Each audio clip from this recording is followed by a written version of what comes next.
Good afternoon, this is Schweitzer. I'm going to do a quick little video here on actually formation of covalent molecules. Okay, so this is good fundamental information that you're going to want to kind of understand and be able to apply at certain times. I try to give you examples as to where and how you're going to apply this.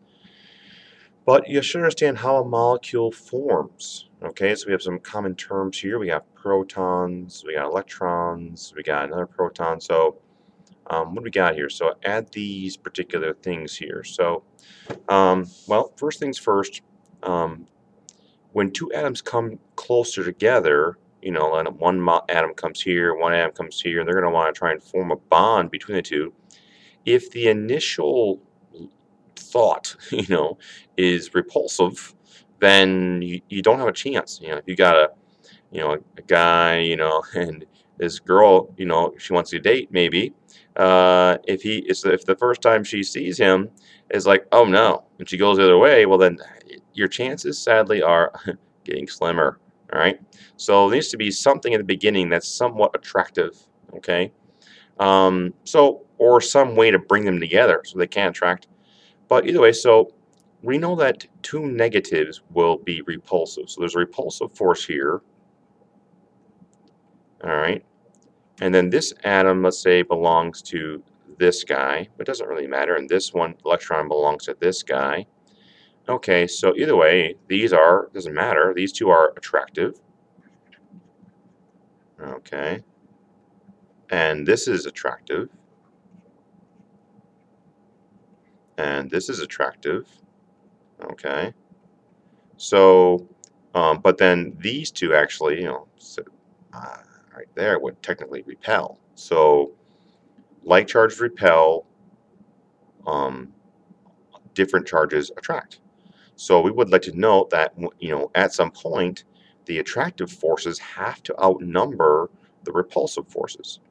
And then of course two atoms come close together, all right? We have positive and we have negative, okay? As they come close together, we have some repulsive forces, but we also have some repulsive forces, we also have attractive forces. If they get too close, they're not going to just lay on top of each other. At some point, the repulsive forces outnumber the attractive forces. And that's what this chart does here. And they use this a lot. When we're far away, essentially no attraction. The amount of energy here is zero, or next to zero. But we start to pick up, as we go this way, the attractive forces, okay, are larger than the repulsive forces. Get too close, gets too much, then the repulsive forces, all right, outnumber the attractive forces. And right here is kind of the lowest energy here is kind of the sweet spot, where we're just the right spot. So we often think of an atom as being a hard bond like that, but really this thing is more like a spring, and it's constantly vibrating back and forth like this, and the bond energy, the bond length is kind of like an average. So yeah, in fact here, because this is internuclear distance, then this is we call the bond length. A good way of describing the bond length, or comparing bond lengths. And then this here would be a good way to describe the bond energy, or you could compare different bond energies. Okay. The biggest issue you might have here would be comparing two atoms on the same graph. So if I have something that is going to be a single bond, what would that look like? So maybe single bonds are shorter and they have less energy, so a single bond might be something looking like that. Okay. Versus it could be a double or a triple. We'll see more about that in a moment. All right, so there's my answers here. And here's a typical AP question, okay? Draw a line representing a double. Okay, so it says the potential energy of two system atoms function at distance. The diagram above, which of the following is true regarding forces between the atoms when they're distance in nucleus distance at x? We know this is our optimal spot. This would be kind of where the forces of the repulsive forces equal the attractive forces. So we're stuck in the middle between the two. And I think the answer to this point would be electric forces are balanced, so the atom remain an average nucleus of X. I think I like this one the best. There are there's a net repulse force. No. The net charge, no. Okay, that one's out too. So just a little example how it works. Easy question if you know, you can understand how this chart works. Double bond versus single bond would be, again, we're just going to learn this in a minute here, but a double bond would be more energy, all right, and actually shorter. So, so single bonds are the longest. I think I might have done that backwards on the last one here. So recheck this again in a moment here. I think I made a mistake here. Okay, so scratch that one. But we'll get to it in a moment here. So, all right. So this is single. Then a double bond. Okay, just so we're aware, double bond is shorter and increased energy. So the shortest bond would be a triple bond, would be even shorter and even more energy. So I want this thing to be shorter and I want more energy. So maybe you come like this, like that. This would be a single, this would be a double. You could squeeze a triple in there if you had to, I guess. All right, so again, we're moving towards our modeling of atoms. How do we model an atom? We're going to sketch out a Lewis structure. Okay, now, again, sometimes you can just do this by eye. So I'm going to justify this using our orbital diagrams, which is going to be nitrogen, it would be out of there. Okay, it's going to be 1s2, 2s2, 2p3.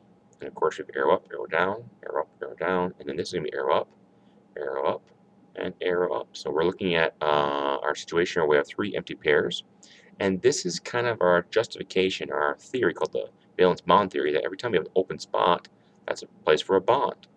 So we would see this single bond 3 times. All right, and then if you have, so here, convert over to a Lewis dot would be like this, here, here, and here. Like this, here, here, here.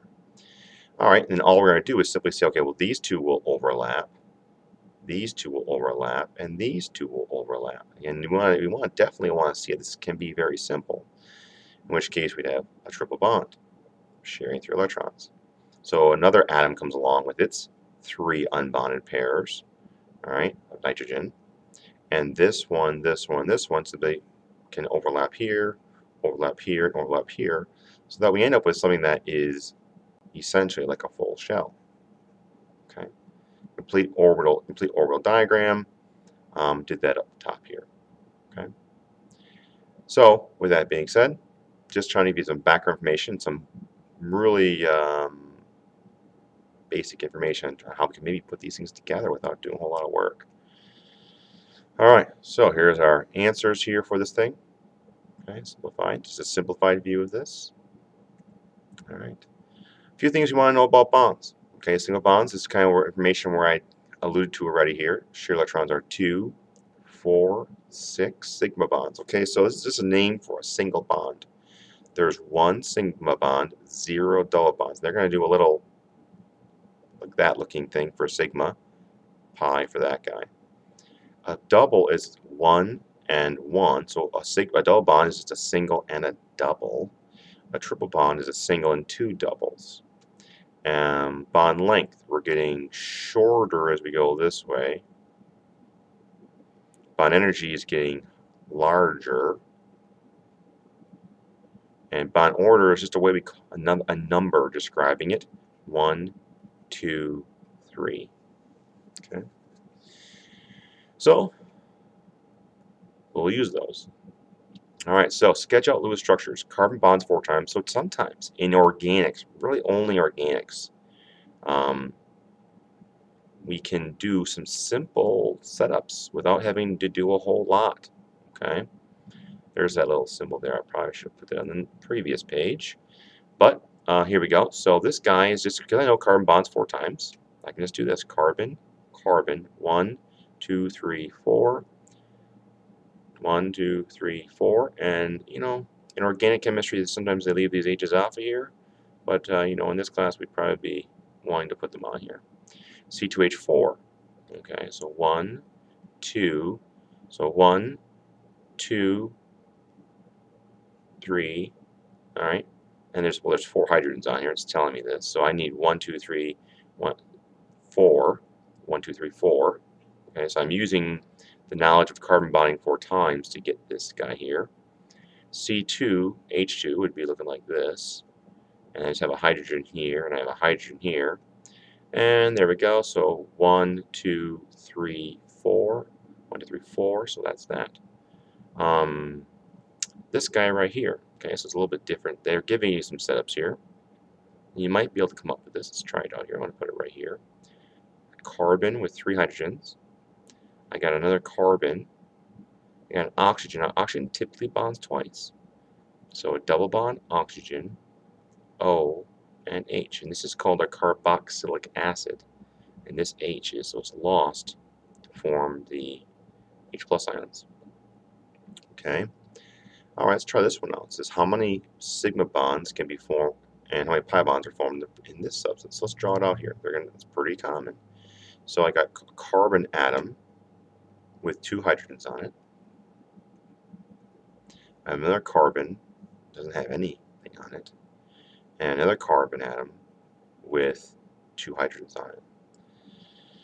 All right, so 1, 2, 3, and this guy needs a double here to get that to 4. 1, 2, 3. This guy needs a double to get it to 4, and this guy now is good. So how many sigma bonds? Well, let's check it out here. These are all H's here. So single bonds. I got sigma bonds. Everything has a sigma. So there's 1, 2, 3, 4, 5, 6. There's 6 sigma bonds. That has to be my answer, by the way, because that's only one at 6. But I also have a pi bond here, and I have a pi bond here, so the answer is 2. So I could have gotten this thing just from the advent of the 6. All right, there we go. All right, how many sigma pi bonds are in this guy? 1, 3, butadiene. Okay, so again, this is just something that, oh, they gave you this right here. That's almost cheating here. Okay, so I might sketch this out here again just because I want to look at it a little bit. Double bond carbon. I got a hydrogen. I got another carbon. I got a hydrogen. I got a double bond to carbon, and I have 2 hydrogens. Okay, they gave you everything here, but they aren't giving the hydrogens, so it's making it a little bit more difficult because they're not showing these hydrogens here. So sigmas 1, 2, 3, 4, 5, 6, 7, 8, 9. Okay, this has to be it. Pi here and a pi here. Okay. All right. All right. So in organic compounds, you can quite often just set them up, but really, lots of times we got to follow a little procedure to kind of get this to work in regular organic, non-organic, or inorganic compounds. So first thing we do is an inventory. Now we did this in honors chemistry, so I'm going to run through this pretty quickly here. So we're not going to do a ton of examples. Honors chemistry kids get to be experts at this because we just do a bunch of them. But in this class, sometimes kids struggle with this because they aren't doing the practice. So decide where you're at. So hydrogen's going to give me 1, and there's 2 of them. And oxygen's going to give me 6, and there's 1 of them. So make sure you understand how you get these valence electrons. So we're total 8, typically even. Okay. Skeleton structure. Okay, so let's do that right here. Oxygen, hydrogen, and hydrogen. I've used up, of my 8 electrons, I used 4 sets up. Each dash is 2 electrons. 2, 4. Last one, add electrons. Try to fulfill the octet rule or duet rule.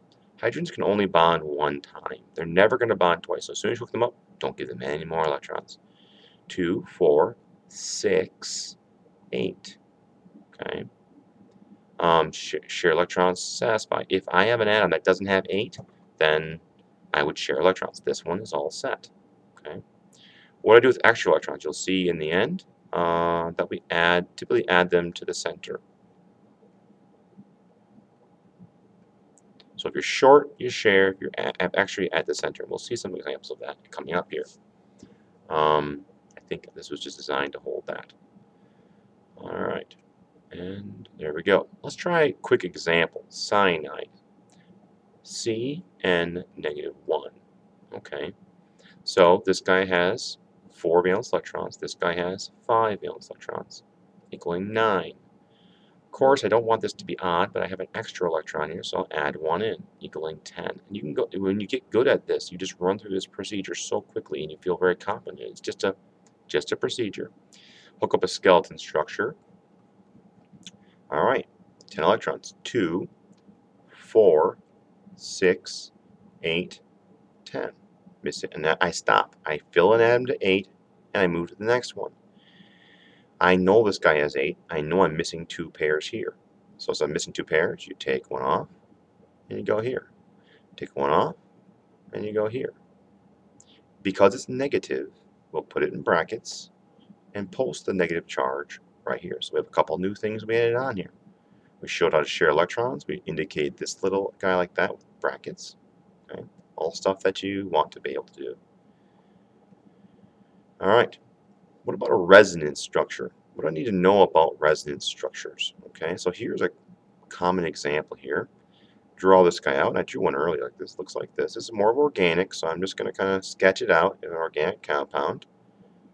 All right, another carbon, double bond oxygen, and OH. Okay, so a few things you might notice about this is that we have a double bond here. This bond here is shorter, okay, than let's say this guy right here. But we lose this H when it comes to being able to become an acid. So this H plus is jettisoned. This here is ethanoic acid.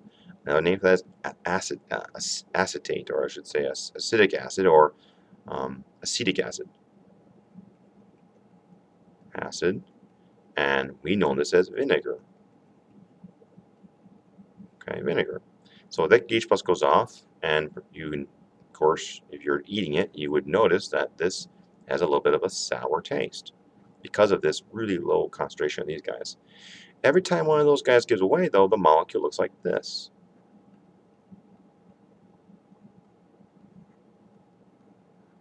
And would now a bracket would be -1 because there's a -1 charge. But you'll notice that now this bond here is pretty much identical. In fact, we get ourselves what's called a resonance structure. Carbon like that, like this. Now again, we would have now 3 here, 2 here. All right, so the electrons themselves can move. They're very low mass, and they can bounce around nicely. But atoms themselves cannot. So don't be moving atoms around. You wouldn't flip top bottom. The atoms are not moving. They're too much mass. They don't move that fast. But either way, this is how we model something that might be going both ways, and we'll multiple options between the two. Okay, call it a resonance structure, and we would show both of these for a complete answer. Okay. Notice at this point, what is the bond length? These bonds now are the same. Okay, they have a bond order of 1.5. That means it's stuck between a single bond and a double bond. All right, there you go. All right, some practice questions.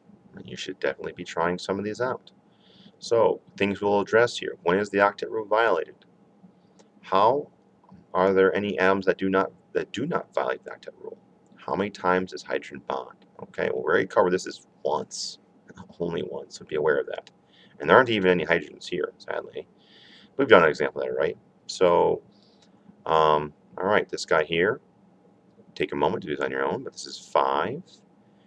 This guy is 6 times 3, 18. 18, add to 5. You got to add 1 more for that guy. And let's start adding them up. Is that 24? Okay. So nitrogen goes here. I'm actually going to move it over a little bit because I need that. A little extra room here. Nitrogen, oxygen, set up a skeleton structure, and start adding up. I add the center first. 2, 4, 6, 8, 10, 12, 14. Fill the 8 before you go to another atom. 16, 18, 20, 22, 24. Missing a pair here. Share off a neighbor. Clearly cross it out and add that. Bracket, bracket to a -1. Now, that now could resonate between each of these. So I would have to show 2 more sort of versions of this. I don't know why I drew 3 arrows there, but one more option here with the double bond on top. These are called resonance structures. And all the dots go on here too. And everything looks identical. This guy only gets 2 dots though, 2 pairs. And then of course we're going to the other guy. -1 would just be when it's over here. A lot of work, a lot of labor, not hard, but something we definitely need to be aware of. This video is starting to get a little bit long. It's okay. We're almost done. This guy. Follow along. It should look like this. I'm just going to give you the answer here because I would like to get moving, but you should. There's my skeleton. 2, 4, 6, 8, 10, 12, 14, 16, 18. So we have 20. If you add this up, you should be getting about 20 electrons. So 6 times 2 is 12. So 12 plus 1 plus another 5. 5, 6, 7, 8. 18 electrons. All right. So 18 electrons. So let's 2, 4, 6, 8, 10, 12, 14, 16, 18. All right, there we go. And so it doesn't pay to cut corners here. Short a pair, take a pair off, and put it right there. Again, we have a -1 charge, and we'd have one more resonance structure between the two. We got oxygen, single double bond to nitrogen, single bond to an oxygen.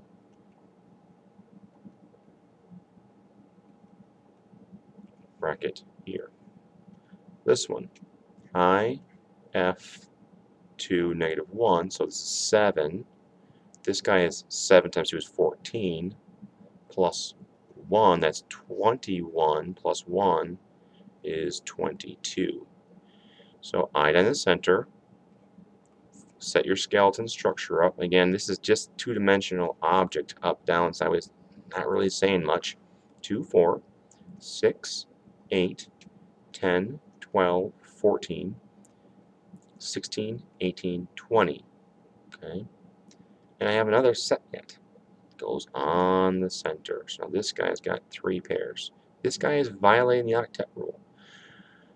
When can an atom violate the octet rule? When this atom is in the 3rd row on the periodic table or lower.